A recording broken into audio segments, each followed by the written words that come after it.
All right. We want to welcome everybody back as we continue on. Let's see. We're going to go ahead and jump into our next session. As I announced earlier, we're very lucky to hear from my friend Alyssa Jones right now. And just last time we did a webinar, just her portion was absolutely my favorite part of the whole thing. So you're in for a real treat right now. Without further ado, Alyssa, let you take it over. Thank you. Hello, friends. How are we doing? Is everyone all right? Just give me a nod. I can kind of see. So I'm gonna go ahead and These poor people, Alyssa, we've been going for 5 hours now. So that marathon goodness, right? A good time is never too much. Well, I mean, uh, maybe some people think so. I happen to be in the hedonism category. Give me as much good times I can handle, oh, I'm right? with you. I'm with you. Thank you all so much. Special thanks to Caleb and Andrew for making so much space for culturally responsive teaching in today's lineup. It might seem like, what's it doing here, right? Like this feels like a just kind of a general PD topic, but one of the things that I've been really excited about, one of the silver linings, I won't say excited because it's hard to say the word excited when we think about our new normal, right?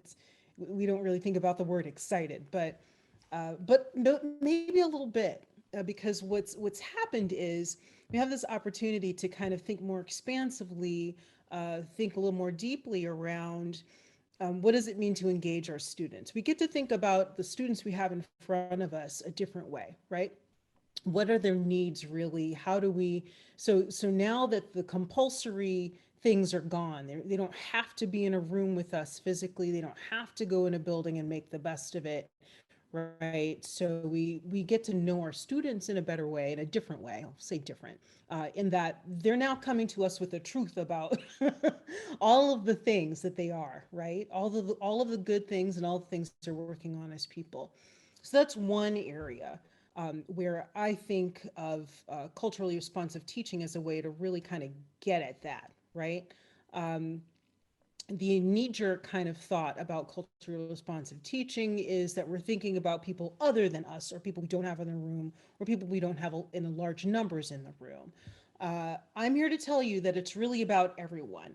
The school where I used to teach, I used to be in the music faculty at Boston Arts Academy in Boston, and one of our kind of mantras as a faculty was we all trained together to teach special ed. We all had some kind of a certification in some area of special needs instruction.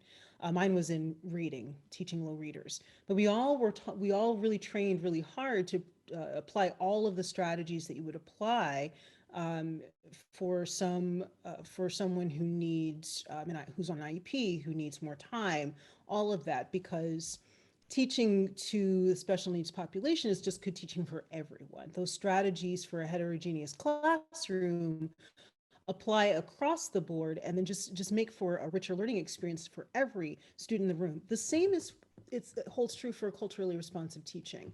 The things that we do to be more culturally responsive, not only to the lives that are with us in the room, but the ones that we share the world with, they make us better teachers. They help our students to become better humans.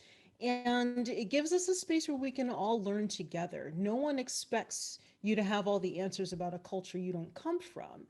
But that's a journey that you can take with your students, particularly in an environment like this one, where we have this box and it doesn't let us do the things we were trained to do in the way we were trained to do them. So we have an opportunity to go like this with our brain and figure out what exactly we can do, what other experiences can we pull in, what other sounds can we pull in, what other philosophies and cultures can we pull in order to really, really take the opportunity to get at our skills from a different angle. So I don't even know half what I said. I just started preaching. Sorry.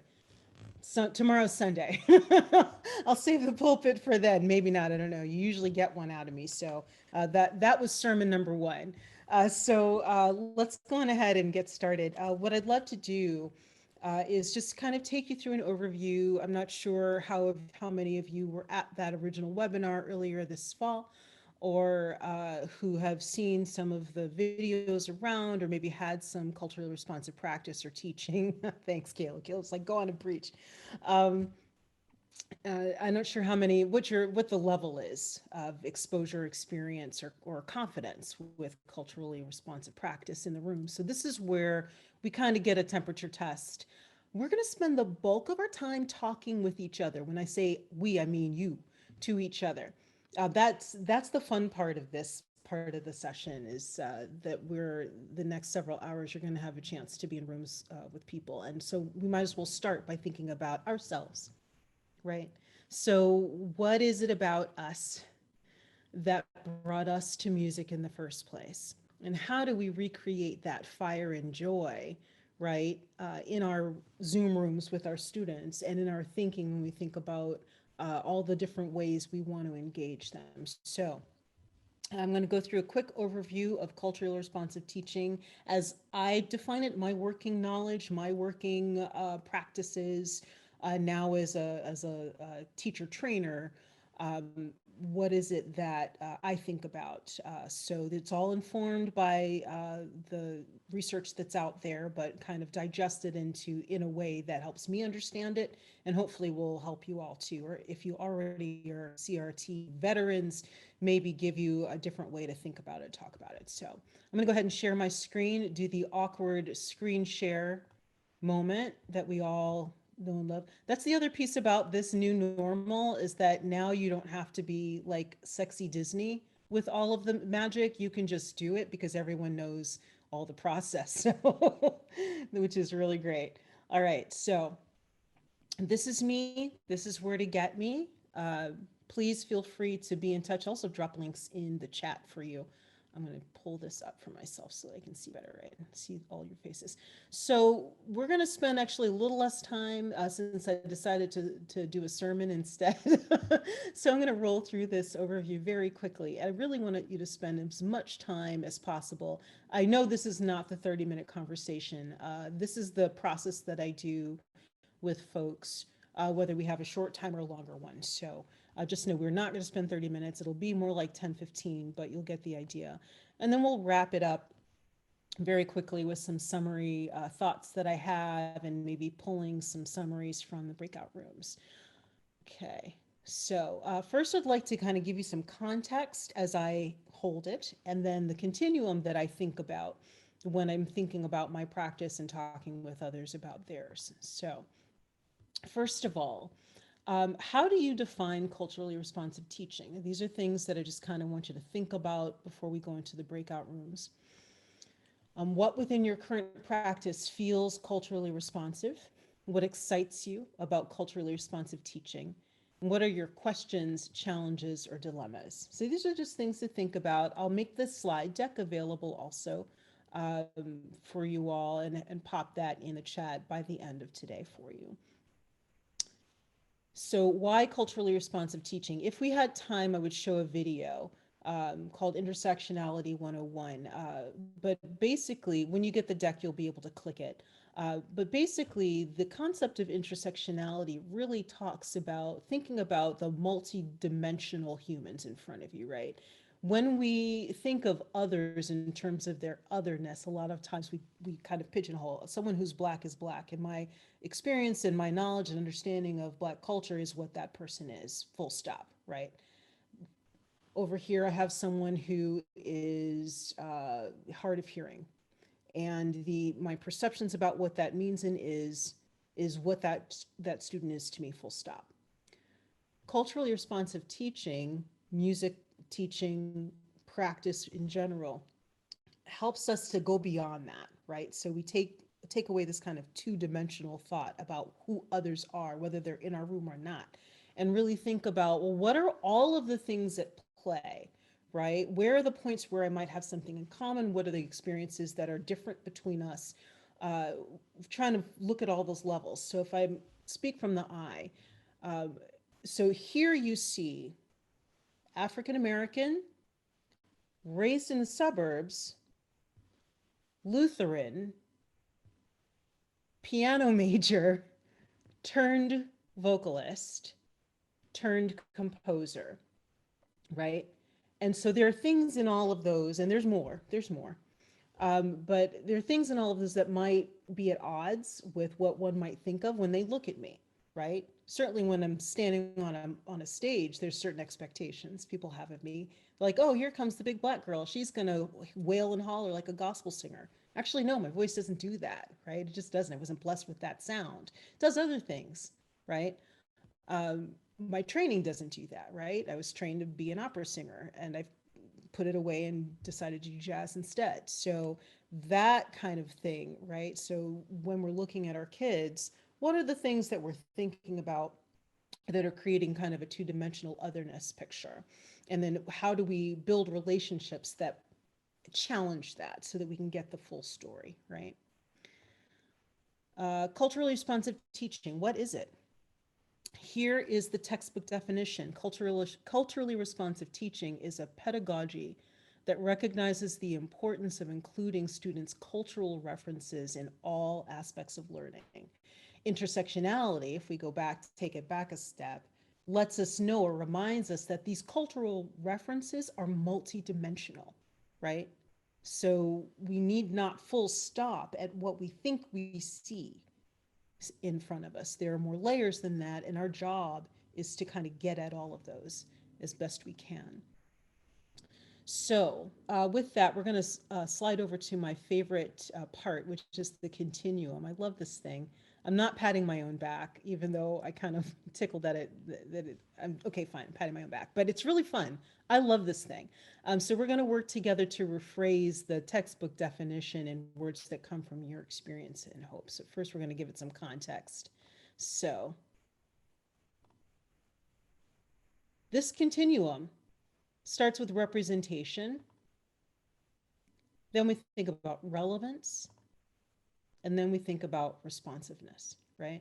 So cultural representation, that's inclusion.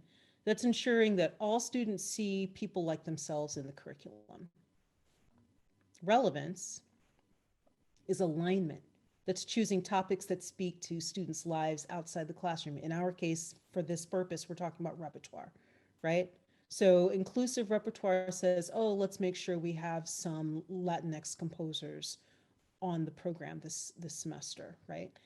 Alignment is looking at what students are going through, say today, right, in this world, and thinking about how the repertoire, how what we do, how our practice, how we structure our time with students can connect with that and support, growth. And then responsiveness is about design. So that's building outcomes, processes, and content on students' lives and cultures. So where inclusion is, okay, we're going to add something, right, to make sure that people feel okay. Alignment is we're going to calibrate, right? Responsiveness is about design, right? So that is design on a pedagogical level, right? What am I doing? Why am I doing it, right?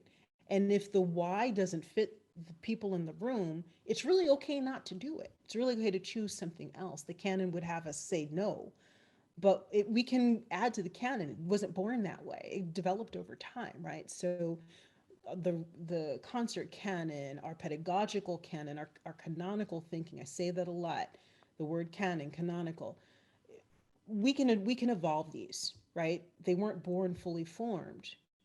And so we need to give ourselves permission to add to that conversation with what we discover about the students in our room, what they respond to, and how best to reach them. Okay, so representation, here's what it looks like. Cultural festivals, right? We're going to have World Cultures Festival Day, which is great. Those things are wonderful. This is in no means saying don't do it. Please do it, right? But you just not stop there. Posters on the wall, of course, sure. History months in isolation, yes. Taking time to really, make sure we're honoring some folks, talking about some folks. Okay. Alignment is having diverse composers, masters, etc., aligned in your curriculum. Topics and themes connected to communities that are represented in your room or in your community outside your room. Both of the above mirroring the ratios of representation in your school. This is aligning the percentage of your content to the percentage of the people, right? So it's really kind of trying to think differently about the kind of evangelistic approach we take to our teaching sometimes, right? So if you have 30% uh, Pacific Islanders in your classroom, it would be a really good idea to have 30% Pacific Islander culturally relevant stuff, right, happening in your teaching. Design, cultural responsiveness and design, reimagining pedagogy to meet the needs of all kinds of learners. That's the heterogeneous classroom, addressing not only the ways kids learn, but who's doing the learning, where they come from, right? The next is tracking skills across genres and cultures. This is the single most powerful thing that we can do as ensemble directors. There's so much repertoire that could teach a long tone. It doesn't have to be always the thing in the method book, right?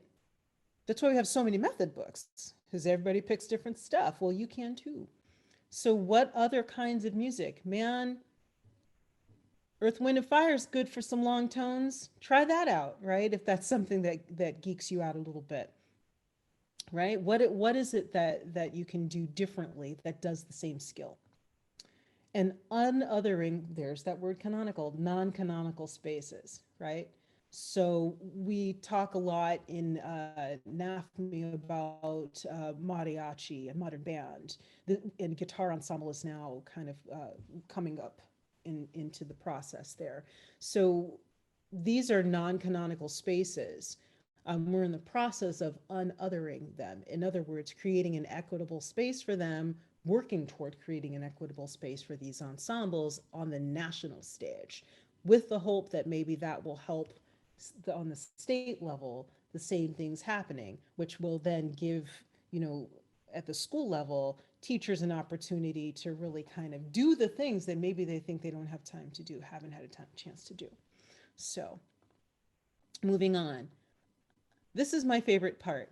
I'm not going to talk now. That's enough talking for a minute. I'm just going to post these synonyms and just give you a chance to digest them. No judgment, just facts. Interesting, huh? Of course, we're placing some value. We can, because of the kind of people. Teachers are great people, the best people, with the best hearts, right? I think, right? Well, nurses, doctors, yes, but we're teachers, so I'm gonna hold us up, right? We do so much for so little on every level. So we're gonna place a value judgment on these lists of words, right? I think we like the words under the word responsive a little bit better. Guess what? I didn't filter. I didn't curate. I literally just pulled from the thesaurus, right? So there you go. Do with that what you will. These are the things that I think about when I say in my head these words: representative. I see you. Here is someone like you who does what I'm asking you to do. There's a place for that, right? Relevant. I hear you. That other thing means more to you. Let's connect it to what I'm asking you to do. Responsive. Who are you? Show me. Then let's figure out what to do to support that.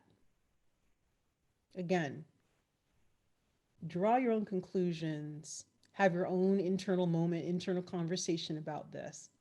Know that none of this, I never presented, this is not a judgment space at all. For me, my goal is to create spaces for people to talk with each other about where we are, be real with each other, and hold each other's, hands and arms through this. Since we can't do it in person, we do virtually. But really, really put our arms around each other and say, okay, this is where we are. This is where we are going. Where are you? How can I help? Here am I. This is what I need, right? Just some more things to read.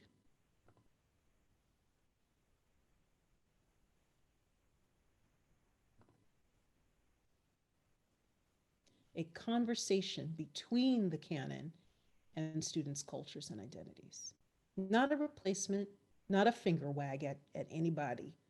It's a conversation between the canon and the students' cultures and identities, right? That's that skill tracking. If we're going to do a long tone, let's do it in these 5 kinds of music, right?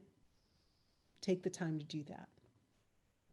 So now, let's go on ahead. I'm hoping, Emma, how are we in terms of ready for breakout rooms? Good, just 1 sec and we'll get those all ready to go.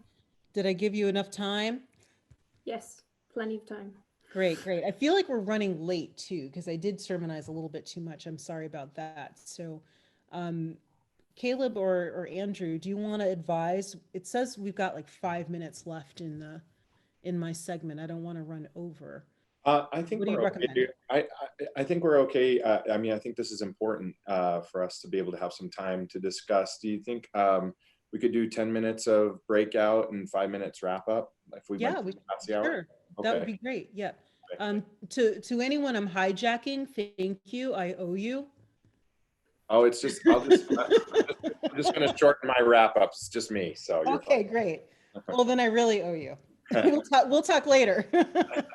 We've got a group watch of Mandalorian second season to plan. Oh anyhow, so- yeah, that we do. Yeah, Absolutely. exactly. All right. So as Emma is getting you all situated for breakout rooms, there are enough of us on here to where I'm just going to want to circulate and just kind of peek in and be a fly on the wall. But really, these conversations are about you all in the room. Okay. So give yourselves permission to talk about this stuff. So the first thing I'd love for you to do is select just 3 people to help guide the conversation, a facilitator to call on people, a timekeeper to make sure that any given speaker keeps to 1 minute, and any helpers, and you'll find out who those people are in a second, keep to 30 seconds, right? So a speaker and 2 helpers is kind of the way the cycle goes. And so that's 2 minutes, 2 minutes per like idea. And so you want to, kind of keep to that if you can. If we run out of time, it's okay. Post some things in the chat. I'm also going to post a document for this reporter in the chat right now, as soon as I get rid of the slide. And the reporter, any questions that you hear, just add it to my Google Doc, because what I want to do is take what I learned from this conversation from all of you and use that to structure the webinar. I don't believe that when dealing with this topic, I don't believe in like the constant boilerplate presentation. At some point, we have to get to the point where we're doing the work together. And so the webinar will be that, excuse me, based on what you all who are EdTech folks have to say and have questions about. Speaker, place an element in your current curriculum on the continuum, and then choose 2 helpers. Your helpers are going to raise their hands. You can call, the facilitator will call on them. And then the helpers offer 1 suggestion or 1 question to consider for moving the needle on that element that the speaker presented. Do it as much as you can. Like I said, everyone's not going to get a chance to speak. That's okay. We'll have more time one day. All right. I'm going to stop this share. And Emma, how are we doing? Good, I can open the rooms now. Fabulous. Let's do it. Okay, we'll see you back in 10 minutes. Awesome. So for some of those folks that are brave enough to be on screen right now, who would like, well, actually the reporters. So I know I had a reporter in the first group I was in, that was Miss Kelsey. Anyone else that would like to share on behalf of their group, I'm going to pop this into the chat one more time. This is the link to my note sheet. Please, please, please write things on that.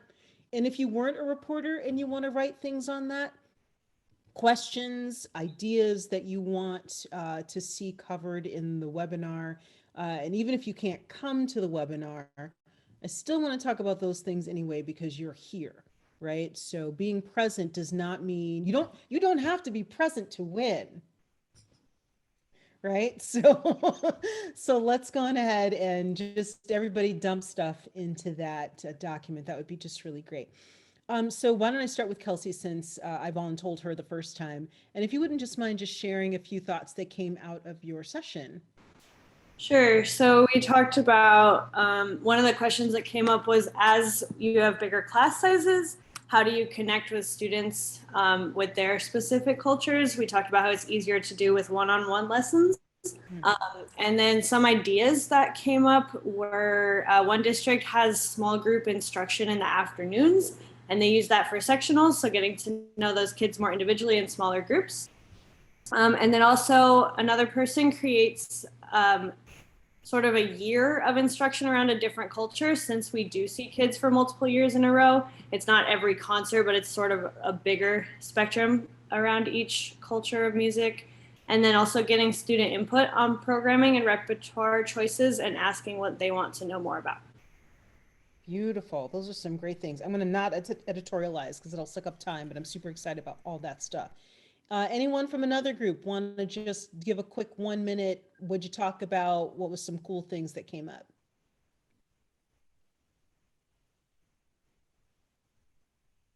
I'm gonna volunteer somebody in a minute.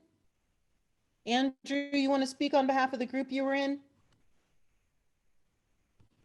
Okay, yes. So some common things came up in our group. Well, first of all, because there's not as much time to get through the amount of repertoire that they had before. So when you only have like one or two pieces to do, how do you choose which kind of piece? You know, you want to make sure you represent everybody. You want to look at the diversity in your group. So a couple of the teachers in our group said, you know, just do a survey with the students and to see what they're interested in, what they would like to do. So that was one of the common things. Another one is, you know, just being shy. I mean, even our teachers in this group, they were shy, and just trying to, you know, get them to open up.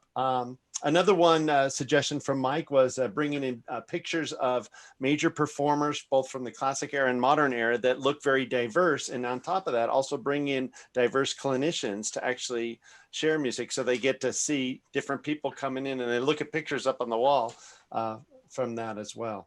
And then another one, this is from James. He was suggesting, he likes baseball, so it's tying in the 7th inning stretch, and then he's playing music on there, and he puts YouTubes in the chat. So, you know, you got to keep the show going, and it's hard when you're on screen. So great ideas. Great ideas. Awesome. The last group, I don't know who was in that. I didn't get to you. Would somebody be willing to put some thoughts into the air for me?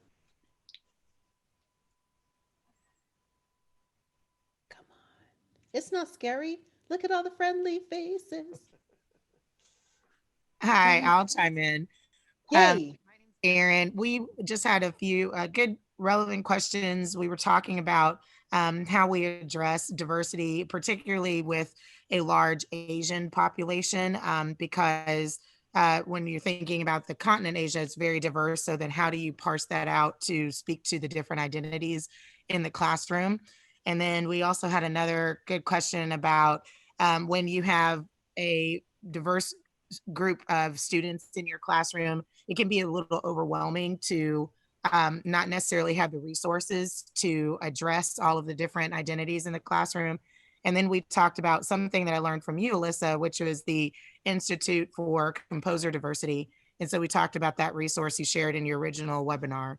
And then finally, we talked about marches where we will use certain things that are common in the Western canon, but how we can branch out from those things that are considered Western canon. You can talk about the horizontal, I guess, approach on how the history of marches has emerged, and then also the vertical approach of other genres that have been going on at the same time, and talk about the intersection of those different genres with something that is, I guess, more well-known according to our typical curriculum.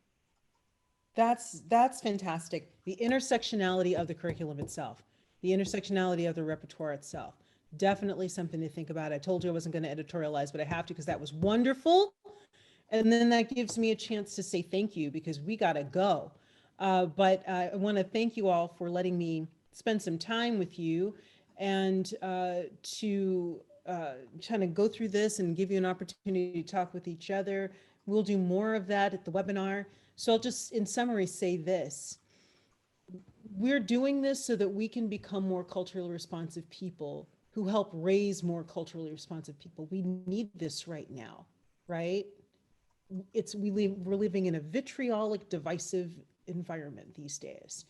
And if we can use the thing that made us who we are to help students do better than we do as adults in navigating our differences, wouldn't that be a win for our field, right? Wouldn't that be a win? Um, our real job is helping young people connect with and act on their humanity. And culturally responsive anything is about people's humanity, right? And in order to do that, we have to release our stranglehold on the canon, because we're holding on to it because it's a life preserver. It's what we know, it's what we were taught, right? And even if we come from not a canonical background, when we hit college, this is what, and it's not bad. It's just you only have time to learn one thing, right? We know this.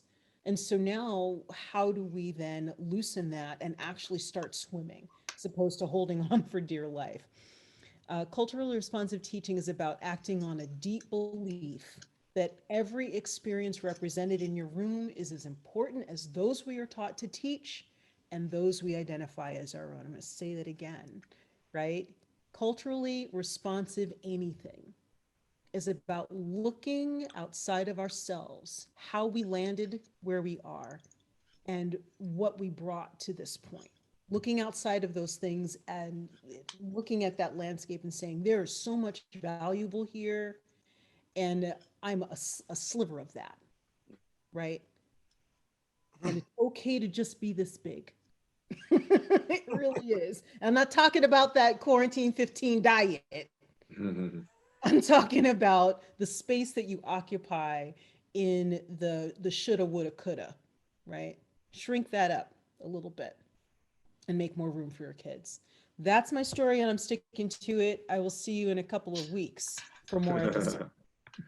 Fantastic. Thank you so much, Alyssa. And just a reminder again, Alyssa will be running a webinar a little bit more in depth on that discussion coming up on October 13th.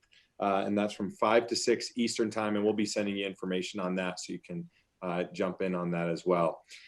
We are going to change up the wrap up here today. We do want to end as close to on time as possible. You guys have been just absolute troopers hanging with us all day today. We have one last breakout session where we're going to give you a chance to really pick the brains of some of our fantastic experts on moving this educational opportunity of working in ensembles online. And so leading those sessions, once again, we have Bob Phillips that's going to be kind of taking charge on the string breakout. Andrew Sermani is going to be leading the breakout for those working in vocal instruction and vocal ensembles. And then my friend George Andrikokis and Gordon Goodwin and Dr. Peter Boonshaft are going to be hanging out with all you band folks. And so this is the time to get out all your last questions. I am going to be bidding you adieu right now, so we don't have to worry about the time of getting everybody back together at the end. And so Bob, Gordon, and Andrew, if you guys could just go ahead and wrap up your sessions and send everybody off when it's time, that would be wonderful. I just want to thank all of you for being willing to spend the whole day with us. I hope this was valuable. If you could, throw your, we talked at the beginning of the day, what word were you thinking of? I'm hoping that some of you are feeling the word hope or excitement now, that maybe you could change your view of this and see it rather than a challenge, see it as an opportunity to expand your toolbox and also the opportunities for your students. If you enjoyed this, let us know over in the chat. If you had a presenter today that you enjoyed, please thank them over there so they can see that you appreciated their comments. We are here to serve you. This is very much not our main business at the Sound House. We run our after-school training program with our hundreds of musicians here in Utah, and we really are just making this available because we're concerned about the viability and the future of public school music programs without having some additional tools to continue to keep us relevant and to make sure that we stay open even when the schools are closed. And we hope you found our information useful today on that. Certainly, we would love to help you out with our EdTech services if that's of use to you. Once again, our EdTech products include detailed tutorials for educators and for students on the things we covered today, but much more in-depth and very detailed in that regard, along with best practices of how to transfer what you were doing in the classroom to online. Also, we offer technical support and probably most importantly, outsourcing of the audio engineering and video production of those online performances, hopefully in a way that makes it affordable, economical, and puts it in within reach. And then even, of course, if you're not able to use the EdTech services, we do want to be a resource to you. Feel free to reach out to us at info@ccsoundhouse.com, and we'll definitely get back to you with whatever answers we can.